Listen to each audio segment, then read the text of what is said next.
Greetings on Creative Society TV. We are happy to see you at this international discussion held in continuation of the International Online Forum, We Are People, We Want to Live, which took place on May 7th, 2022. And a lot of crucial topics were raised during the forum that concern every person living on this planet. But so much information was gathered during the preparation that we could not fit everything in the 11 hours broadcast. So today we will continue the discussion on these topics. My co-host today is Tali from the United States, and we have two special guests. Leena from India, who volunteered as an interpreter for the Marathi language, and Nyendo from Tanzania, our Swahili interpreter. Thank you, Alexei, and thank you, ladies, for joining us today. Thank you. It's really a great honor for us to have you here and participate with the project.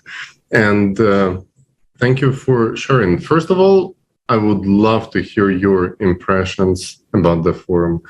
And Nyendo, maybe we could start with you and you could say a couple of words about the forum and what do you think, which topics did impress you?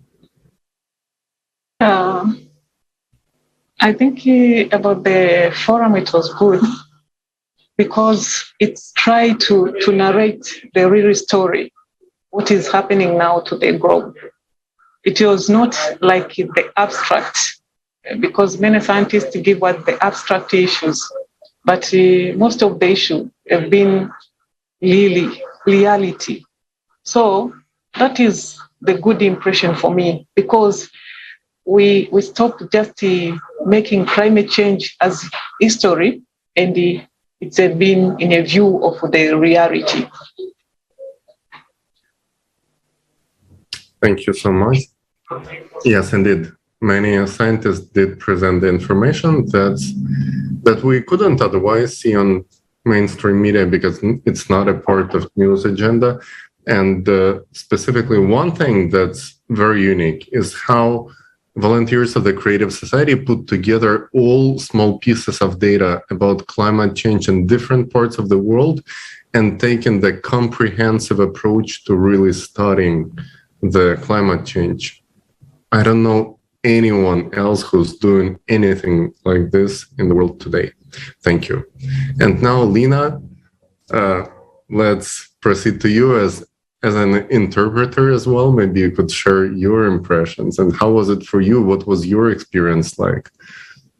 Yeah, so first of all, I'm thankful to the Creative Society for giving me an opportunity, to be the part of this. When I heard for the very first time about the global warming and the climate change, it had actually hit me when I was in my hometown back in India in 2021. When just because of this storm, because of this, we had to face with no power supply and no water supply for 8 days because we were in their hometown. We were not in Mumbai city. But with that, constantly I was thinking about this climate change and this, and see after exactly an year, because 18th May was that date, which I remember, that complete week we were out of electricity and water. And after an year, I am just part of this. I mean, it's just a coincidence, I feel. So, I mean, yes, as it is not a dream. It is actually the reality, and it is our individual choice, I feel, how we will be contributing to the society. That's what I feel. But I'm highly, happy and glad enough to be the part of this Creative Society, to be the part of this project. Thank you. Thanks for sharing. And, the main topic of this forum is undoubtedly the planetary climate change that has to be addressed without delay. And reducing the CO2 emissions may help with ecology, but will not stop the progression of the global cataclysmic events synchronizing all over the planet. And Nyendo, can you please tell us about the impact of the extreme climate events in Africa? Yeah, I can say Africa cannot isolate from other people. because we are sharing the atmosphere. So the impact in Europe, the impact in Asia, it's also happening in Africa. Though some of the adaptation mechanism may differ, but we are all impacted by climate change. When you talk about some of the indicators of climate change impact, let me start with my country. A lot has happened. For example, rising of coastal level has impacted most of the part in the coastal area. Like there is a certain island known as has been submerged. So that is not abstract, it is real. And when you talk about the increase in temperature, has been caused some of the part of Mount Kilimanjaro ice to be melt. When you compare to 2000 and the current, you can see the difference. That is a reality. It's not an abstract. Likewise, when you talk about the decline in agriculture in some parts, when you talk about increase in change in weather pattern, like increase in extreme event like floods, droughts, in some of the parts you can see that the land, some animals are dying due to the drought. So those are some issues which have been already observed. And the most part of Africa, especially Sub-Saharan Africa, we have the same climatic condition. That means some of the things which appear in Tanzania already appear in some parts, like Kenya. Last year, 2021, a lot of which was being documented on the impact of climate change. Example, floods. Many infrastructure has been distracted. When you talk about drought, Ethiopia, last year, 2022, a lot of animals have been that have been died. So those are some of the reality impacts of climate change, and not those we can say science on the books. We see it, and those are some of them, I can say. Thank you. Thank you for sharing with us what you witnessed over there, because really we know that these things are happening, that climate, as you said, is interconnected. The whole planet is a very small place in which everything is connected, and droughts that people experience in one part of the world are connected to the floodings and other climatic events in other part of the world, as we found out from the forum. And right now, to get a little bit more information about how much interconnected the climate of our planet is, let's watch the next speech from Olga Prochenko about monitoring of the climate.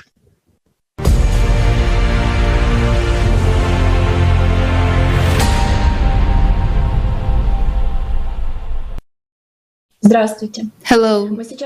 We have now watched the video of the monitoring of climatic cataclysms for just 2 months. And only the most extensive disasters have been listed.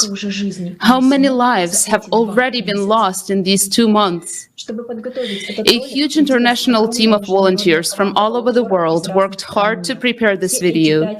During all 5 months between the last conference and this forum, we have been collecting and analyzing data about climatic disasters all over the world. We did this every day, and we were shocked by what was happening, especially by how many disasters happen every day. We did it because the full picture is not shown anywhere, not on any resources, which means that people don't understand the real scale of the climate threat. Every story in that video was unbearably painful to watch.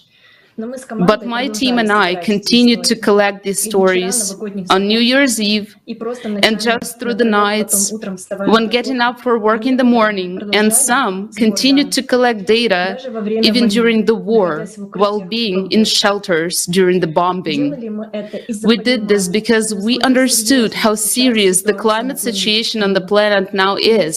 And if we don't study it, if we don't collect this data, if we don't publicize it to the world, then we all simply have no chance to survive.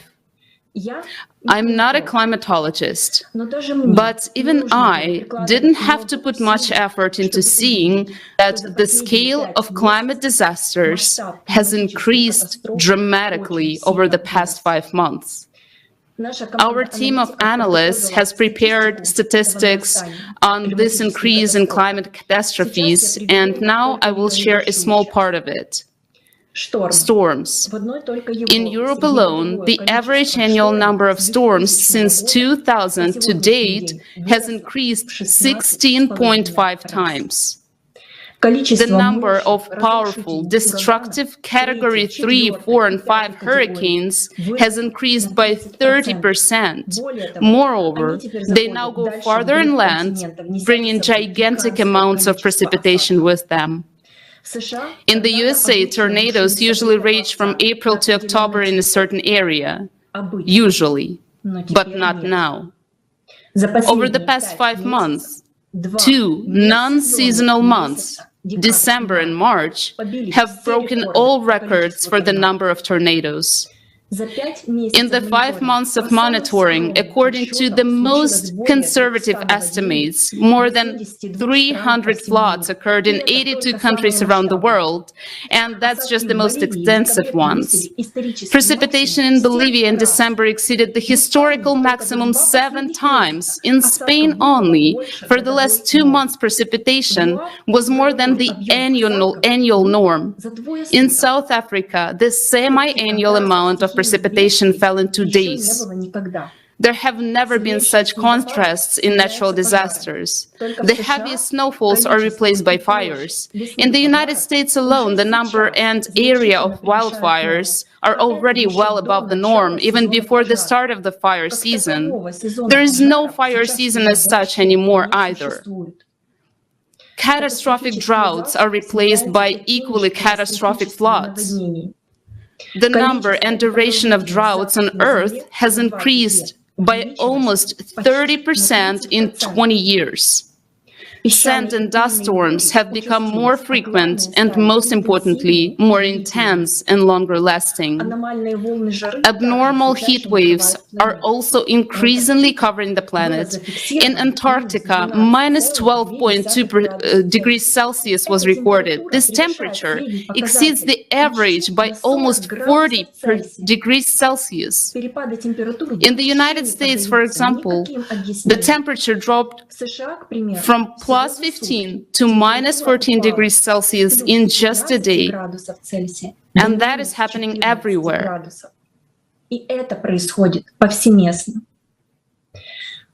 Everyone is aware of that, of the extreme heat in India and Pakistan. And after the record-breaking hottest March in the history of observations in India, the temperature rose even higher in April. Human lives are lost after each of these climatic disasters. These lives cannot be brought back. After each of these terrible events, these are either mothers hugging their children, as well as people being buried alive in the lava, as was the case in Indonesia, or whole families left under the rubble of their homes, and those who survived are without water, flood, and everything they had, as it happened in the Philippines.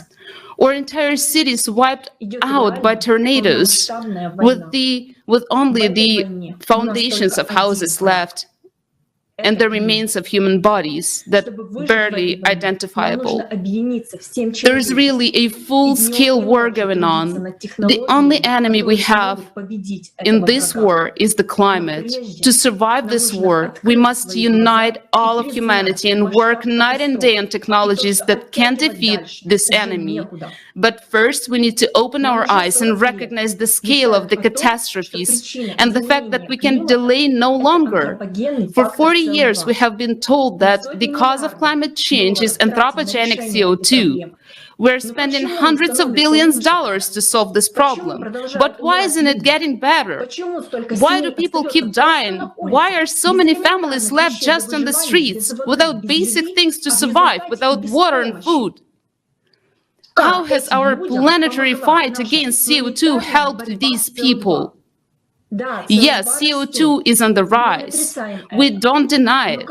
But what does that have to do with the increasing climatic disasters? I'm talking to you people, to you personally. Are you ready for the climate to destroy your home?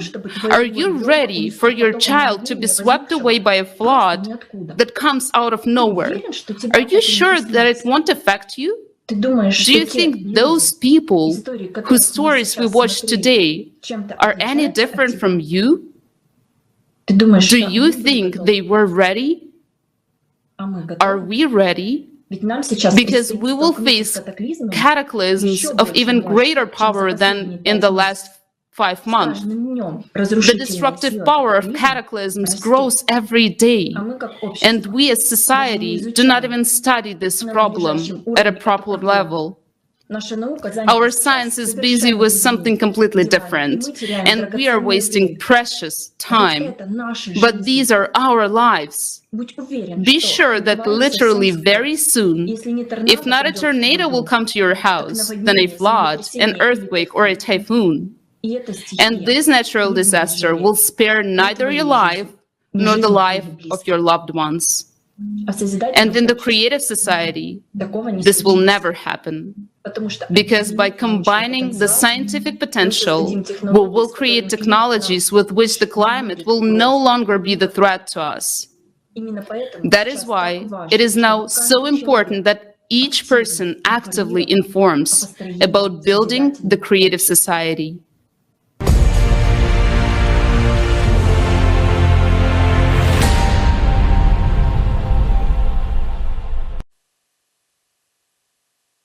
Oh, this is a very powerful video from the forum, and it really makes you stop and think about how we are all vulnerable in front of these climatic events that no one is prepared for.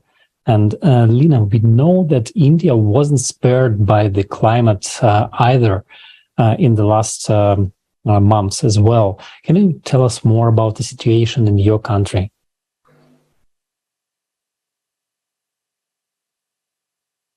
Let me just share here that currently I'm not in India. I have been in Toronto, Canada. So last 5 months I am not here, but yes, on my daily family call, I have been getting the news from my husband, my daughter, that it's super heat. I mean, they themselves, they are experiencing it. And it is, fortunately, we have shifted from the urban city to the hometown. So there it is more greener. So we don't feel that much. But still in Mumbai or the city life, when I have my friends and they are talking with me or they are updating regarding this, yes, I'm getting that it is the heat which is, increasing day by day. Whereas in Toronto, definitely I have not sensed it so much. But yes, in India, it is the heat. And they are already, onto it. It is unbearable.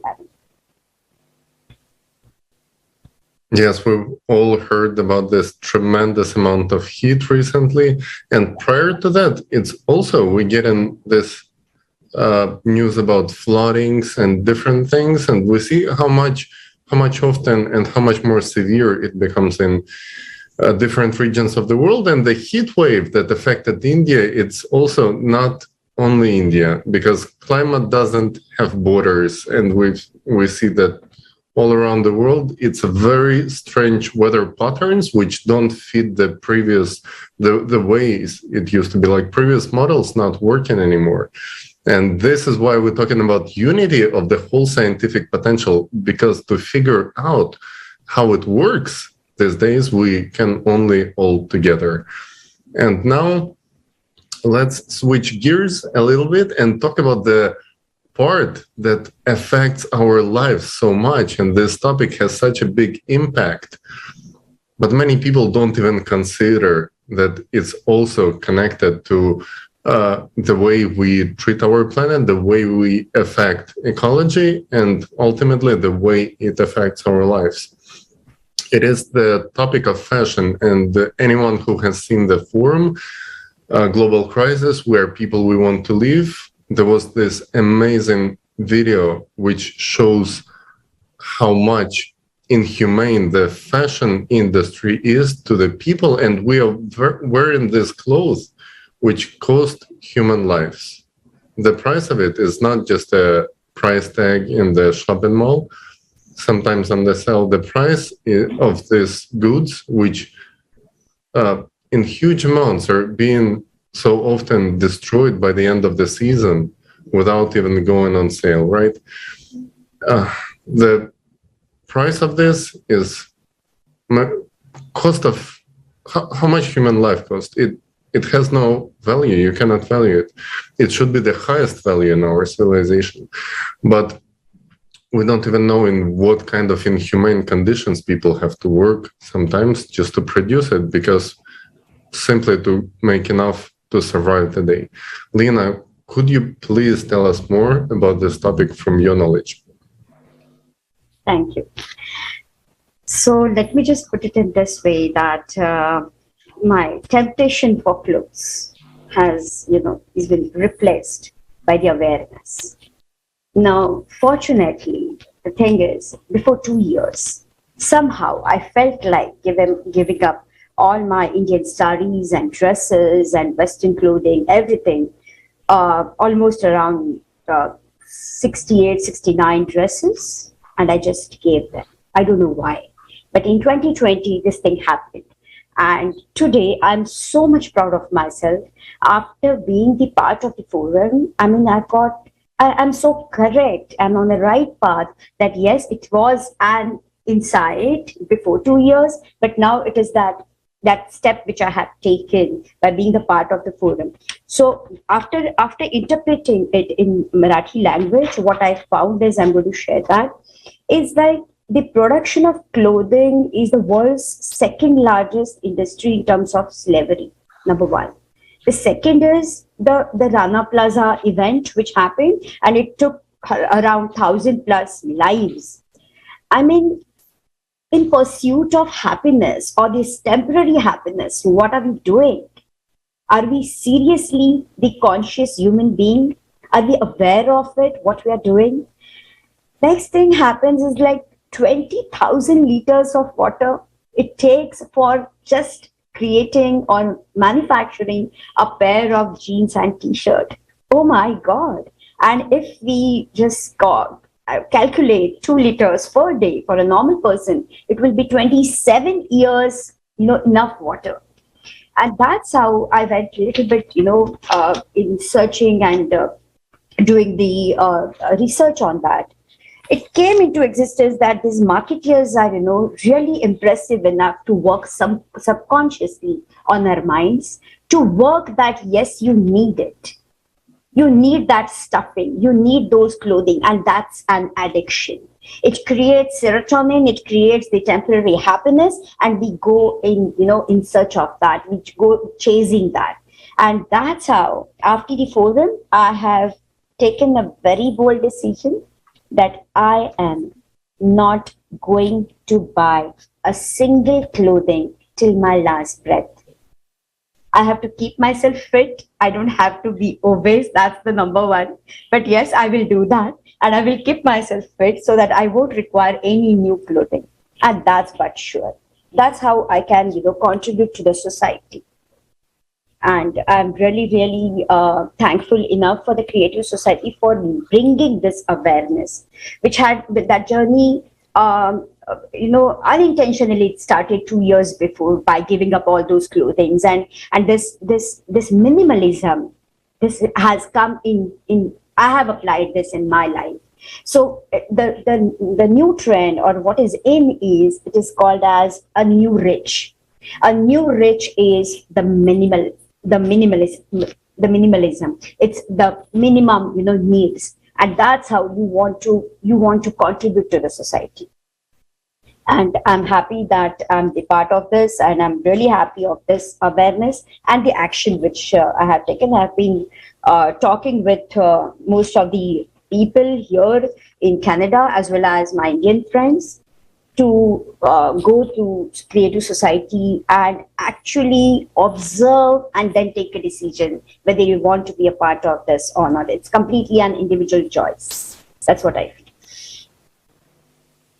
Well, thank you very much. Thanks for bringing this topic, because, well, it's true that by fashion we can understand a lot of things, and if we dig really deep, we can see that everything is fashion. Like we are accustomed, we are taught to change not only clothes but technology, like our smartphones, our cars, and everything needs to be of the latest model. And this is how we not only pollute the planet, but we also render lives of so many people miserable. And this really has to stop. And you brought another very important thing to the table, and this is spreading the information. Because you said that I was talking to all the people around me and told them to go and check Creative Society website. This is very important, because this is where it all starts.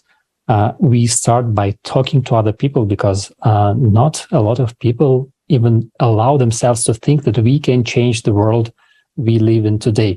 And can you please, maybe you can ask Nyendo to tell more also on this, how important it is to spread this vital information about Creative Society to everyone on this planet.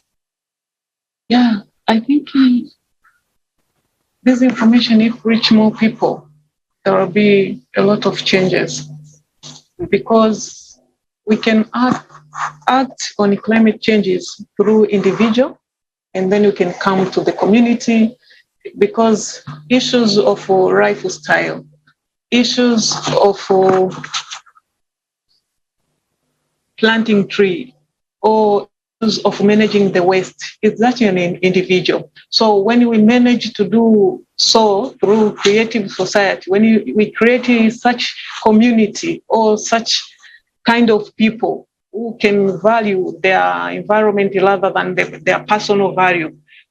Yes, Nyendo, thank you so much. And for saying that we really can build a community starting locally, from building the prospering society that lives on different demands, right? Because consuming is what we are used to. The whole environment in which we growing up, it was basically saying, consume, buy more, stand out from the crowd, don't be like everyone else. But this is the trick. It really makes you behave just like everyone else.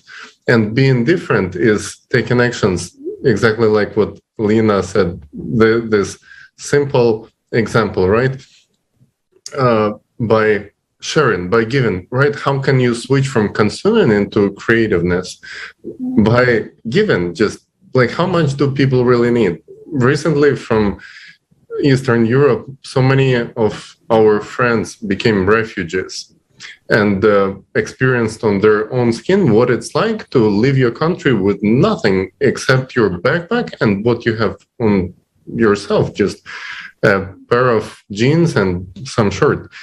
And how much do people really need? Just to be accepted, just a shelter, some food, and some clothes. And people change values. When these climatic events happened, it should make our society more humane towards each other and create a different demand. Not a demand to stand out from the crowd, be yourself, drink a can of soda or something, but a demand to be human from capital H. And to all our viewers, if this message resonates with you, please share this video stream on your social media. Go on creativesociety.com, write us a letter and participate, just like our guests today. All of us are volunteers. No one is being paid for it. No one is benefiting in any other way other than making a better, secure future for ourselves and future generations to come. Because all humanity deserves to live as one family. And this is what all people want. And it takes a little action from each one of us. First of all, to share this information, to watch the forum, because all starts with the knowledge. When we know, we can make a demand. We can make take action based on our knowledge. As Nyendo mentioned, yes, reducing the amount of, we can call carbon footprint, or just the damage, let's put it plainly, damage that we do to the environment at all. And it also takes consuming goods. It also comes to consuming information. So let's be responsible with it too. And maybe we could also share some final thoughts and wishes from our dear guests to our viewers. And Nyendo, could we start with you? Yeah, as I can say, we are in a time for crisis now. So there is no anyone who can come and solve that problem. We as human beings, we are the source of the problem, and we shall sit and solve the problem.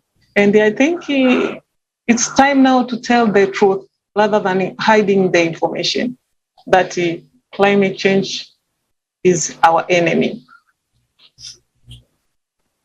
Thank you. And it is true that we are the only ones who can change this. We now know that no one will do it for us. And this is for sure. We have so much evidence of the past decades, if not centuries, that no one will build a better world for us. And this is the most important thought, I think, that we should also share with everyone, that we should not wait on someone else to do it. Leena, maybe some thoughts or wishes from your part. Yeah. So I feel future depends on the personal choice of an individual. I completely agree to. But we need to understand that why we are doing what we are doing. It's very important because nature doesn't see that. Whatever we are going to invest and whatever we are investing currently, we are going to get the repercussions of that. And climate is just a part of it. Nature gives you back. It's going to give you back. So we need to, instead of being in so-called pursuit of peace and happiness and whatnot, we call it as or tag it as, we are becoming more mechanical and technical. And once we are investing so much mechanically, technically, the nature itself is going to give us the consequences. So we need to understand what we are investing and why we are investing. That's what I feel. It's an individual choice. From my end till my last breath, I have taken an oath that yes, I will be there, who will be sharing every day to 5 people about creative society. Because what wonderful job it is doing, what mission we are on, it's really commendable. Thanks a lot. Thank you so much. I love how you say our mission, because it's really our mission of each one of us and personal responsibility. And as Alexei said, we had hundreds of years of experience that without people start taking action, nothing changes. I would say it's thousands of years. If we remember our school history, what did we learn? That some rulers fought for resources, created big armies, and tried to steal from one another some resources by human lives. The cost of those resources have been human lives. And in today's world, some countries are a little bit better evolved, some stayed in autocracies, but it really comes to the people to create this demand for unity. Without this, nothing's going to change. But considering that the first time, just think about it, first time in the history of our humanity, we have a chance to connect with people from any part of the planet and ask one another, hey, what do you actually want? How do you want to live? Is it true that we are being told by the media that we are enemies? And when we talk to one another, we find out we have no enemies. We are all people, and 99.9% of us want the same thing: to live safely, to make sure that we're taking care of environment and take care of one another, because that's really all we have. The whole planet is our home, and whole humanity is our family. And if this message resonates with our viewers, please join us by such a simple step. Press join us button on the creativesociety.com, and you can be the part of building this better, brighter, prospering, creative society for all of us to live in. Thank you so much, our dear guests, for being with us today. And thank you, all our viewers. Thank you, Alexei, for co-hosting. And thank you, all our behind-the-scene people. There is a huge technical team. There are multiple translations going on right now in this very moment on multiple channels of Creative Society. And all this done by people themselves. So thank you so much. The best way to find out how it works is to join. And yes, we're looking forward to it and looking forward to our next international discussion. Thank you so much. Thanks a lot. Thank you. Thank you so much, guys.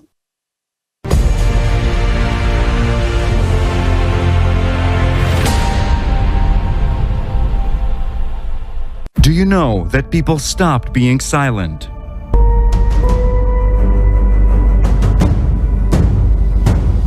International discussions. The truth is that when it comes to migrations and refugees, it is a business. I saw the market where the children selling out openly. 4 days we were facing the sniper shot us and the bullets above our heads. If we do not address such issues like human trafficking, tomorrow it could be you, tomorrow it could be me.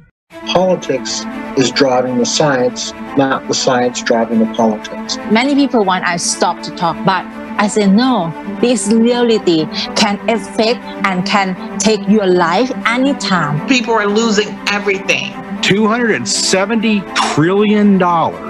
Where is the money? And where is the result? This 12,068-year cycle is a clock cycle.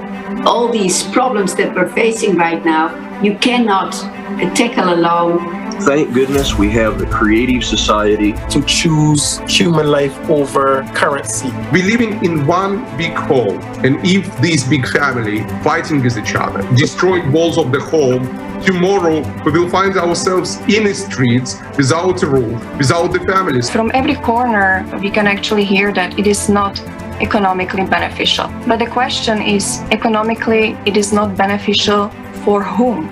Isn't beneficial for us people to save our own lives? We need to bring together all of the intellect, all to the science, all of the people that can actually do something. I think that the members of Creative Society are the new and real superheroes. These people already understand that we should urgently act. Do you want to become part of changes? Take action. Don't be silent. You are invited to the new season of international discussions. Watch the forum, Global Crisis. We are people. We want to live. Changes begin from you.